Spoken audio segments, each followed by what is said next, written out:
చంద్ర వికారాబాద్ జిల్లా Kodangal street food festival నిర్వహించారు. మెప్మా ఆధ్వర్యంలో నిర్వహించిన ఈ కార్యక్రమంలో కొడంగల్ మున్సిపల్ కమిషనర్ పాల్గొన్నారు. మెప్మా ద్వారా ఉపాధి పొందిన మహిళలు ఆర్థిక పురోగతి సాధించేలా కృషి చేయాలని మెప్మా పీడీ రవికుమార్ అన్నారు. 1 కోటి మంది మహిళలను కోటీశ్వరులను చేయాలనే సంకల్పంతో సీఎం రేవంత్ రెడ్డి పనిచేస్తున్నారని వెల్లడించారు. మహిళా సంఘాలు, బ్యాంకుల ద్వారా శ్రీనిధి, ముద్రా రుణాలు పొంది కుటుంబాలను పోషించుకుంటున్నారని స్పష్టం చేశారు. నా పేరు Ravikumar, PD urban MEPMA mission for elimination poverty in municipality area. మొట్టమొదటిగా ఏంటంటే మన తెలంగాణ రాష్ట్ర గౌరవ ముఖ్యమంత్రి గారు మన రేవంత్ రెడ్డి గారు, మరి అదేవిధంగా పురపాలక సంఘ ప్రిన్సిపల్ సెక్రటరీ అయినటువంటి మన శ్రీదేవి మేడం గారు, అదేవిధంగా సిడిఎంఏ గారు, వీరి యొక్క ఆదేశాల ప్రకారము రాష్ట్ర వ్యాప్తంగా మరి పట్టణ పేదరిక నిర్మూలన సంస్థ ఆధ్వర్యంలో మన వికారాబాద్ జిల్లాలో మనకు 4 మున్సిపాలిటీలు ఉన్నాయి. వికారాబాద్, తాండూర్, పరిగి, కొడంగల్.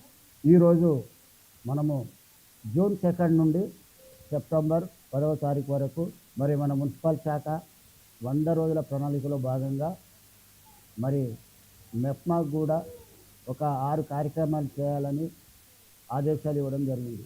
మరి గౌరవ ముఖ్యమంత్రి గారి యొక్క ఆదేశాల ప్రకారం, సిడిఎంఏ గారి ఆదేశాల ప్రకారము మరి 100 రోజుల ప్రణాళికలో భాగంగా మరి మొట్టమొదటిగా మరి రాష్ట్రంలో ఉన్నటువంటి మహిళలందరినీ పేదరికం నుంచి బయటికి తీసుకురావాలంటే మరి ప్రతి ఒక్కరిని కూడా 18 సంవత్సరాలు నిన్న వారందరినీ మహిళా సంఘాలుగా ఏర్పాటు చేయాలని ఆదేశాలు ఇవ్వడం జరిగింది. తర్వాత ఈ 100 రోజుల ప్రణాళికలో భాగంగా ఉన్నటువంటి మహిళా సంఘాలకు అందరికీ కూడా అర్హత ఏవైతే సంఘాలు ఉన్నాయో బ్యాంక్ లింకేజ్ లోన్ కింద ఇప్పించి ఏర్పాటు చేయడం జరుగుతుంది.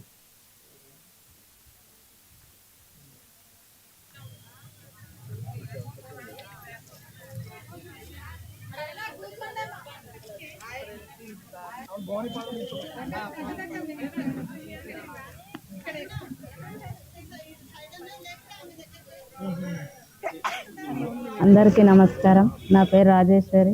మాది లక్ష్మీ మహిళా సంఘం కొడంగల్. మేము కర్రీ పాయింట్ చేస్తాం, చట్నీలు, పొడిలు అన్నీ ఇంట్లోనే తయారు చేస్తాము. మా మేడం గారు కూడా మాకు మంచిగా సహకరిస్తారు. ఆనందమ్మ మా కీపరు మంచిగా నడుస్తుంది. మాది 15 సంవత్సరాల సంఘము తీసుకొని మేము దందా చేసుకుంటున్నాం. మంచిగా కట్టుకుంటాం, నెల మంచిగా కట్టుకుంటాం. ఇంట్లోనే మురుకులు, పొడిలు, కల్లెమాకు పొడి, పల్లీల పొడి అన్నీ చేసినాం. ఇంట్లోనే తయారు చేసి చట్నీలు, టమాటా చట్నీ, గోంగూర చట్నీ అన్నీ ఇంట్లోనే తయారు చేస్తాం. మేము తయారు చేసుకొని చేస్తున్నాం. పాత కొడంగల్ తాండా మహిళా సంఘం నుంచి లోన్ తీసుకొని సామాన్య పోయి కూర్చుందా 3 లక్షలు 4 లక్షలు ఇంత ఉండేది కూర్చొనికు. ఈ పని చేస్తుండదు లోన్ తీసుకొని 5,000